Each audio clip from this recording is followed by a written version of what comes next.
Sing that shit.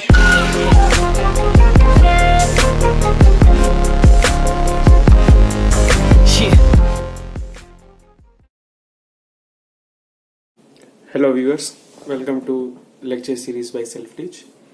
इस video में हम अपनी पाइथन सीरीज का सेकंड चैप्टर शुरू करेंगे, दैट इज फंक्शंस।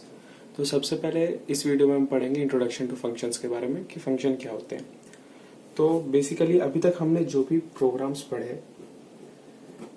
प्रोग्राम्स हमने पढ़े या किए, they were small in the sense वो प्रोग्राम का साइज स्मॉल था, मतलब number of lines of code उसमें कम था। दैट इज मतलब मैक्सिमम 100 लाइंस का हमने प्रोग्राम किए हैं, जो सबसे बड़े प्रोग्राम किए हैं।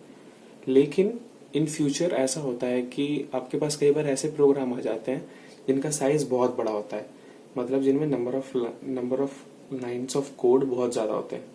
तो वैसे सिचुएशंस में नॉर्मल प्रोग्रामिंग जैसी हम अभी तक करते आए हैं वैसा करना थोड़ा हेक्टिक होता है प्रोग्रामर के लिए। क्यों?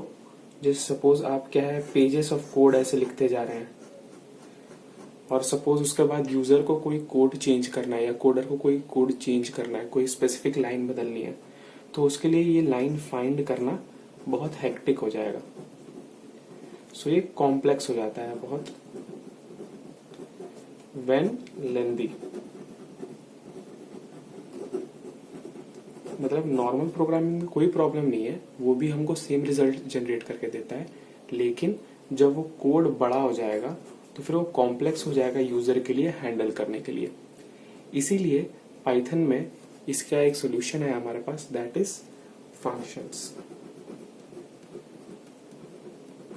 अब फंक्शंस क्या होते हैं, इसका एक फॉर्मल डेफिनेशन हम पहले पढ़ लेते हैं। So functions are small parts of a program that combine together to solve the original problem। मतलब functions कुछ नहीं है, they are small block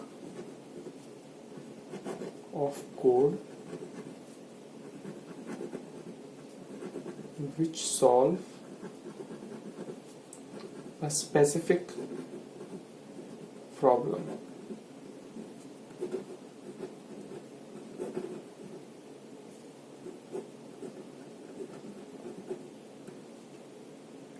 मतलब फंक्शन का क्या काम है कि सपोज ये मेरा प्रोग्राम था, इस प्रोग्राम में मैं यूजर से पहले डेटा इनपुट ले रहा हूँ, फिर उस पर कुछ फंक्शन परफॉर्म कर रहा हूँ, कोई ऑपरेशन परफॉर्म कर रहा हूँ, एंड देन मैं रिजल्ट जनरेट कर रहा हूँ।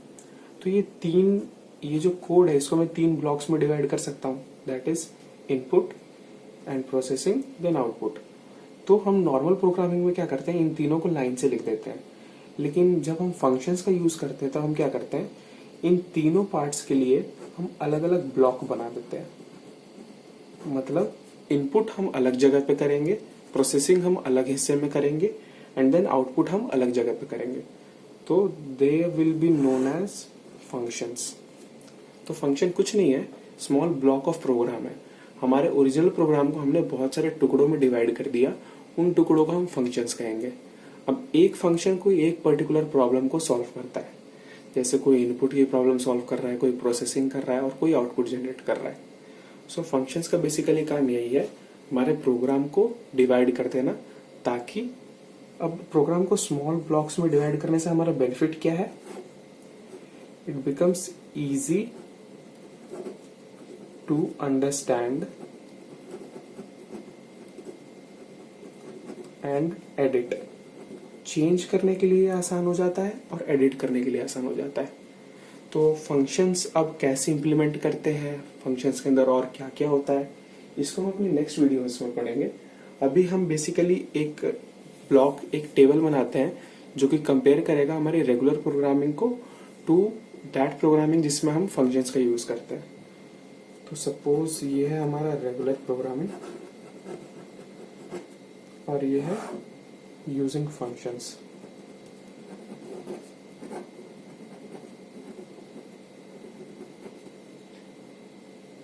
तो रेगुलर प्रोग्रामिंग क्या होगा, यहाँ पे हमारे स्टेटमेंट्स होंगे, एक statement I, statement 1, then statement 2, then statement 3 and ऐसे सो ऑन, जब तक हमारा पूरा प्रॉब्लम सॉल्व नहीं हो जाता। जबकि यूजिंग फंक्शंस क्या होगा, एक फंक्शन होगा फंक्शन 1, इसके अंदर कुछ स्टेटमेंट्स होंगे, स्टेटमेंट 1, स्टेटमेंट 2, फिर कोई और फंक्शन होगा, इसके अंदर कुछ स्टेटमेंट्स होंगे जो कि कोई ना कोई फंक्शन एग्जीक्यूट कर रहे होंगे, जैसे सो ऑन। तो इसमें हमको देख क्या रहा है, हम स्टेटमेंट्स तो वही लिखेंगे जो हम यहाँ पे लिख रहे हैं, लेकिन उनको हम स्पेसिफिक फंक्शंस के अंदर लिखेंगे। तो इससे क्या होगा, हमारा कोड जो है वो ब्लॉक्स में डिवाइड हो जाएगा, जिससे हमको उसको रीड करने में, स्टडी करने में, अंडरस्टैंड करने में इजी होगा और एडिट करने में भी इजी होगा। सो ये जो रेगुलर प्रोग्रामिंग है, ये होती है complex to handle and understand and it is easy. So all in all हमने क्या पढ़ा, what is functions, what are functions. Function कुछ नहीं है, हमारे ओरिजिनल जो कोड है उसी के एक ब्लॉक को हम फंक्शन कहते हैं, जो कोई एक पर्टिकुलर फंक्शन को, एक पर्टिकुलर काम को या एक पर्टिकुलर प्रॉब्लम को सॉल्व करता है। और जब हम बहुत सारे फंक्शंस को कंबाइन कर देते हैं तो हमारा पूरा ओरिजिनल प्रोग्राम बन जाता है। सो इस वीडियो में हमको इतना ही पढ़ना था। एंड अगर आपको हमारे नोट्स एक्सेस करने हैं तो नोट्स हमारी वेबसाइट पे अवेलेबल है, वेबसाइट का लिंक नीचे डिस्क्रिप्शन बॉक्स में गिवन है। Thank you.